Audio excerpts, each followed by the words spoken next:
Hi guys, it's Michelle Farley again from the woods of Northeast PA.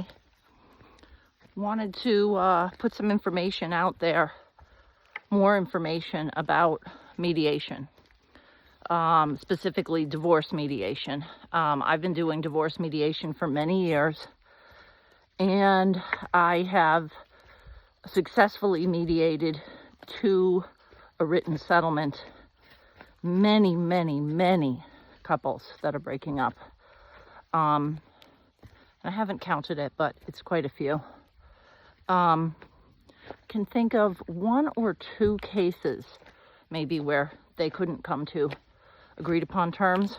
And one of the nice things about attempting mediation is that in the rare event that you cannot agree on terms for settlement,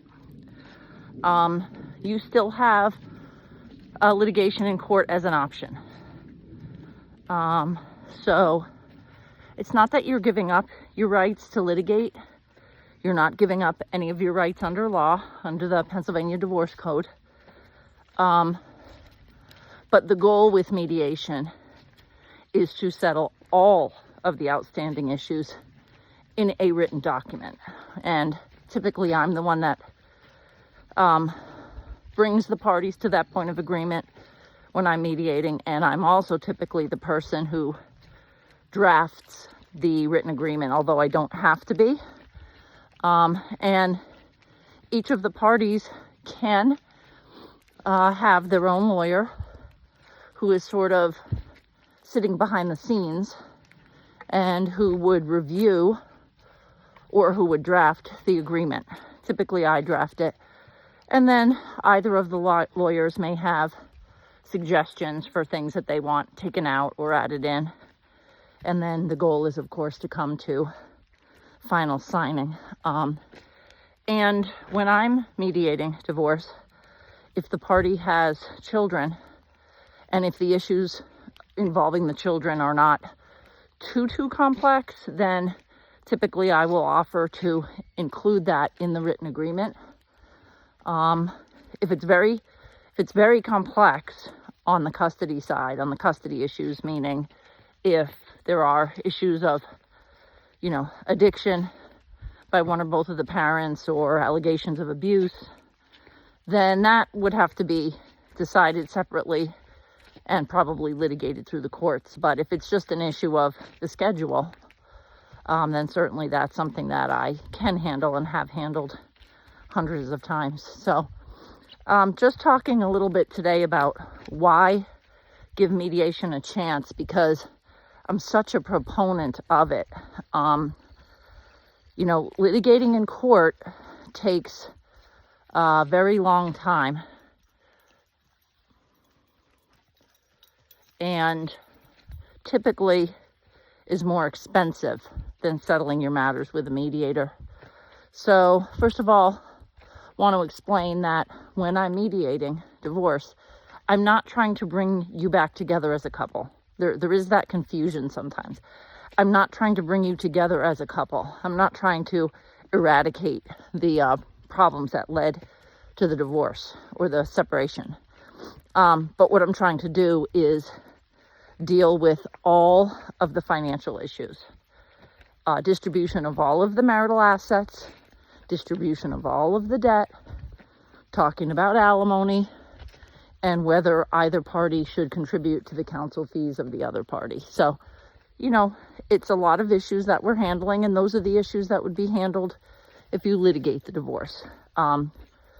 Also, I want to dispel the misconception that you would be forced to reveal things in mediation that you might not have to reveal in divorce. That's not correct. So I know there are a lot of people out there that are married that don't share their financial information fully, and maybe one party has some assets that the other party doesn't know about, and that party wants to keep those assets private. But that really doesn't work in divorce very well. So the rules of procedure and the Pennsylvania Divorce Code do require that you reveal everything that is marital. meaning from the date of marriage to the date of separation. And marital property is defined in the Pennsylvania Divorce Code. You can look that up. And you'll see that in general, it includes anything acquired from the date of marriage forward. And it also includes an increase in value in what either party brought to the marriage. And that could be a significant asset itself, especially when we saw property prices increasing dramatically after COVID. That became an issue. So if you did not protect yourself with a prenuptial agreement, and many people didn't, then you're sort of in the same boat, whether you're litigating or mediating, when it comes to the question of, am I going to have to tell my spouse about these assets? Yes, you will have to reveal them.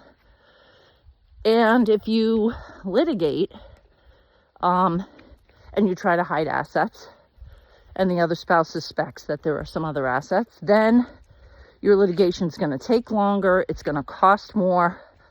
If you're hiding assets and that's revealed, then you're probably going to have to pay the legal fees of the other side for the amounts that they spent to learn about these assets. So, you know, when you start mediation with me, the first document you're given is a mediation agreement, and it sets the rules of the road for how I handle mediations.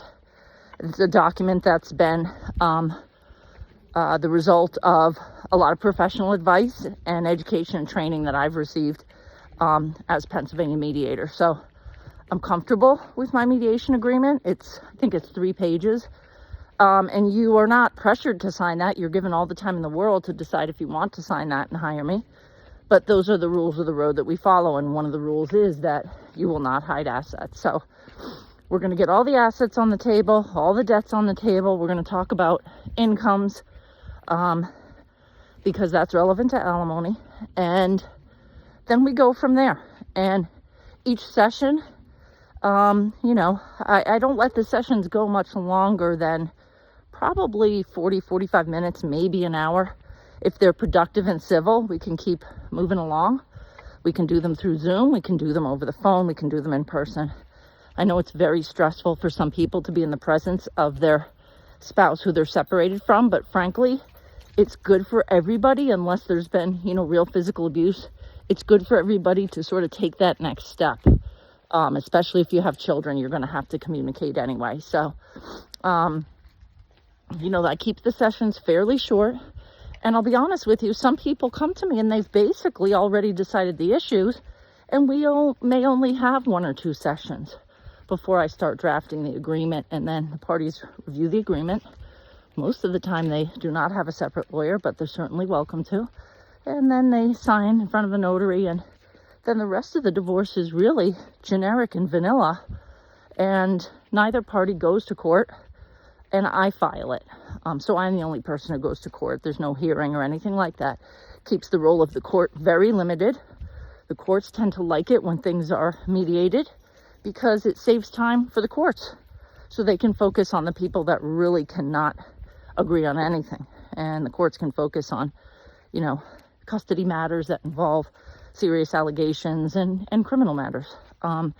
So when we can mediate divorce, it serves the couple, it serves the children, I believe, and it serves the court dockets as well. So I'm a big believer in mediation, and recently I have found that, you know, there's some reluctance. I've mediated a lot of cases in the last year alone, but there is some reluctance, and I understand that as well. I'm not here to force anybody to do anything.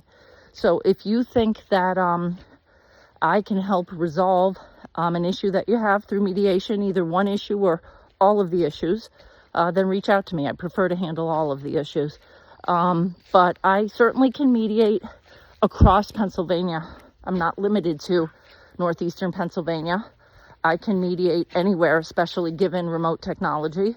And for the right situation, I will travel to you even if you're in another part of the state. So please contact me, Farley Law, LLC, 570-269-5441. Hope to hear from you.